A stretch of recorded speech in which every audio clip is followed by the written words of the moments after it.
So a lot of people are saying that it's hard for them to focus, and it does feel like we got stumped, disrupted from our automatic way of life, all of the busyness and the doing that we were engaged in, we're being now made to stay at home and be still.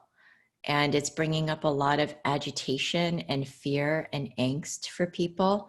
And some people are alone in their isolation and they feel that loneliness and aloneness.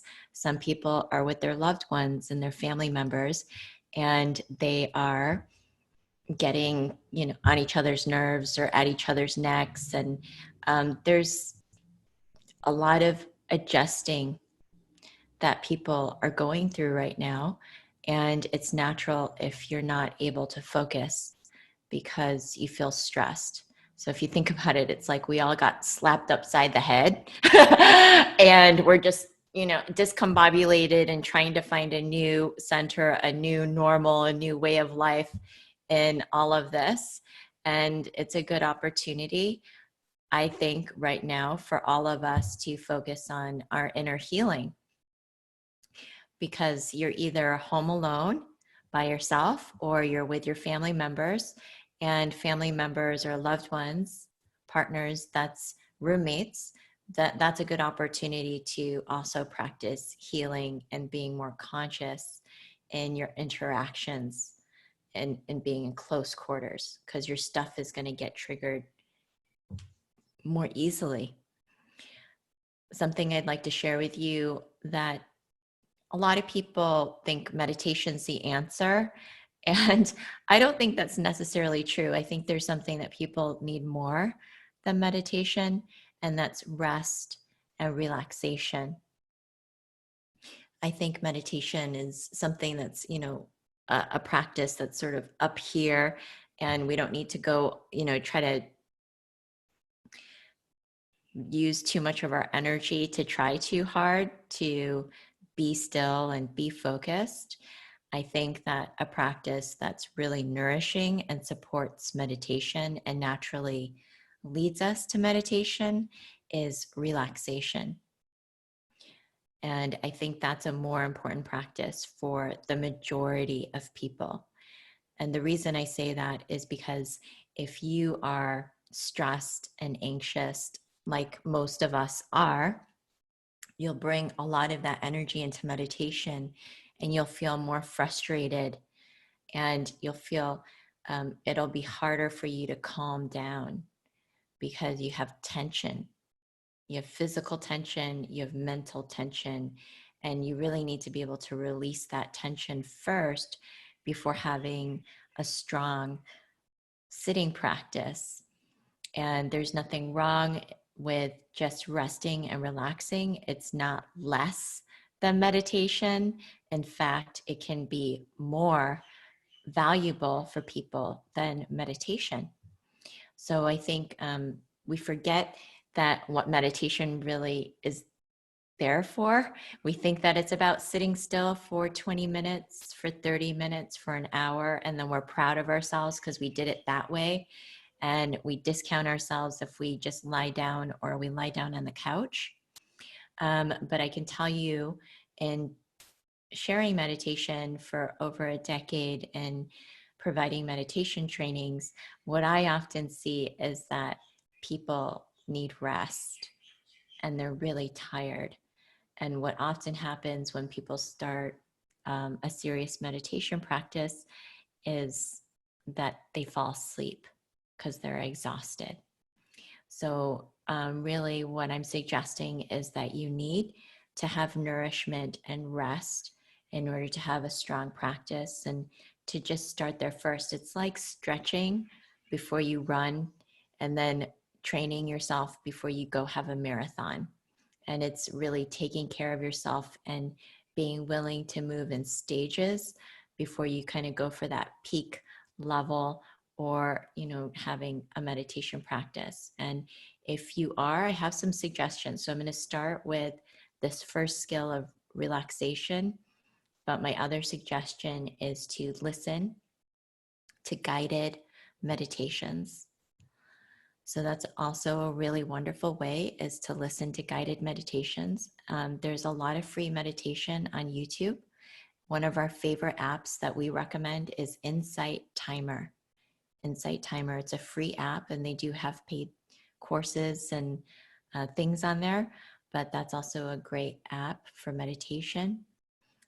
We also have all our courses now by donation, and we'll put a link there for you to participate in any of our online streaming courses. They're video courses that you can engage in. So guided meditation is really helpful because you can just let go and listen. When it's your own self sitting there with your own mind trying to say relax and calm down, it's a lot harder because you're still in the driver's seat and you're trying to make things happen for yourself. And when you listen to a guided meditation, it's like automatically becoming a passenger, and you're just able to receive and let go. So guided meditation is the way to go if you do want to practice. But the first practice I strongly encourage is relaxation. And that is so easy. I'm going to share with you. All it requires is for you to go horizontal. And that means laying down anywhere. It could be in your living room, in your bedroom, on your bed, with a pillow underneath your knees. A lot of you might know corpse pose, which is just the Shavasana pose at the end of yoga. Is like totally relaxed. And all you're going to do is lie down. And I know that's a really simple instruction, but you have no idea how hard it is for people to let go and just go lie down in the middle of their day or at the beginning of their day, because they're trained and they're conditioned to think that they shouldn't be lying down and that it's a waste of time. It means that they're lazy. It means that they should be doing something more productive. So there's all these reasons why people won't do this. When in fact, it's probably the most nourishing thing you can do for your nervous system and your immunity and your health is to rest. Because when you rest, a lot of people these days have sleep problems and insomnia. And the reason why is because you're so agitated during the day. You bring the excuse me. You bring agitation into your bed at night, and you're a lot of times when people suffer from insomnia, it's because they can't turn off their mind. Their mind is just going 100 miles per hour. And when you're like that throughout the day, you're not able to get good quality rest at night, because actually getting rest, it's like shifting gears. If you think about driving a stick shift, you're shifting gears. You're allowing the car to go down, down, down, and then totally go into complete rest. But if you're always driving at 100 miles per hour, you're going to burn the car out. And that's the analogy to think of when you want to really cultivate better sleep time and feel more rejuvenated when you wake up in the morning, is to spend time during your day resting and relaxing. If you get enough rest and relaxation, you won't have your nerves shot. You'll have more inner space to connect with people or to connect with yourself, and you'll be more easygoing. You'll feel more free. So rest and relaxation is key. So you just lie horizontal and let yourself relax consciously through your body and become as tension free as possible. And gently focusing on your breath and resting. You might fall asleep. It's okay. Nobody's going to berate you if you fall asleep. It's probably because you need rest.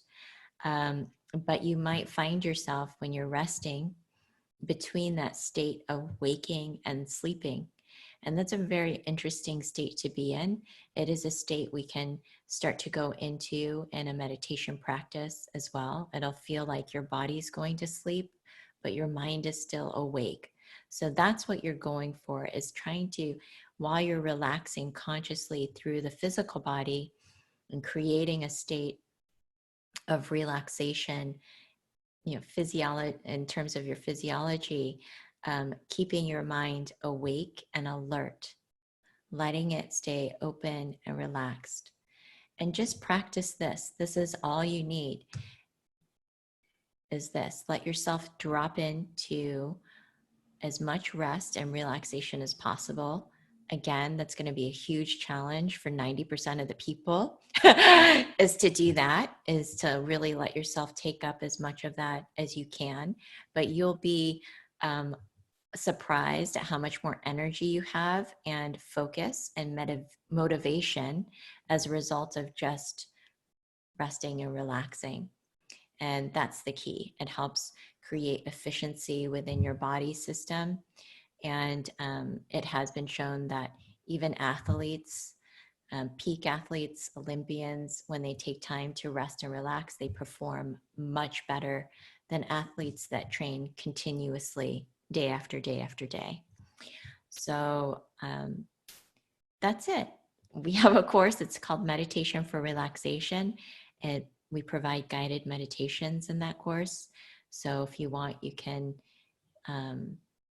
get that course for any price.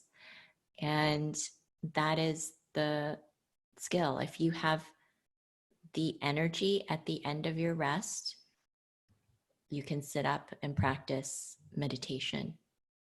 I think it's the best segue into meditation is to come from a relaxed and restful state of being and then start your meditation practice. You'll receive so much more from a meditation practice that's just 5 minutes, but you've really rested and then gone into meditation than when you felt all agitated and nervous or tense and you tried to meditate for 30 minutes and it took you 30 minutes just to relax in a sitting position. So try this and see how it works for you. I'd love to hear how it goes. And yeah, it's okay. I think this is really a time to be easy on yourself. I know there are a lot of perceived external pressures at the moment. So this is a time to practice a lot of self-compassion and self-care, self-kindness. And the more you practice that for yourself, the more you'll feel that you can extend that to other people. So what we're seeing right now, I call them like the COVID-19 Nazi police. Have you seen that, where people are just attacking other people? There's so much polarity that's arising, like hate. People are projecting their anger and agitation and fear on other people who are breaking the rules. And I think there's sometimes genuine concern for people that break the rules, but there's also this unnecessary energy and anger and hatred that goes into that. And it's really because people feel scared and they have a lot of fear, but they're not willing to face their own fear. They want to control everybody and everything around them in order to feel safe. So it's such a good opportunity if you're having strong or negative emotions to, take time with yourself. I think this is a prime time for emotional healing and really finding balance with our emotions by feeling them and acknowledging your true emotion, no matter what it is. If it's rage, hatred, anger, whatever might be coming up, anxiety, to fully acknowledge it. And I gave that 3-step process. I'm just going to share really quick again this week. It's if you're feeling something, to say, I feel this. So just to admit out loud how you feel, then to say, I'm okay feeling this. Because where the stress comes in is when we resist our negative emotions. That's where a lot of the angst and tension starts to build, is when we resist what we really feel. So you say, I feel this, I'm okay feeling this. And then you say, I accept that I feel this way. And send yourself some love. I say, like, put your hand on your heart and just feel your body. Send yourself some love when you're feeling hard emotions.